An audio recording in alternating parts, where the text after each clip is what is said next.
E910. Ένα φανάρι τύπου Maybach που μπαίνει και αναπαυτίζει εξολοκλήρου όλη τη στιγμή. Ένα φανάρι χτυπικό, ένα φανάρι το οποίο δεν χρειάζεται καμία μεταστροφή, είναι Maybach που κάνει στην ουσία χτυπικό.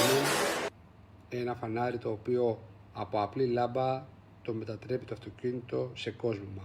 Εξαιρετικό, dynamic, πάρα πολύ όμορφο.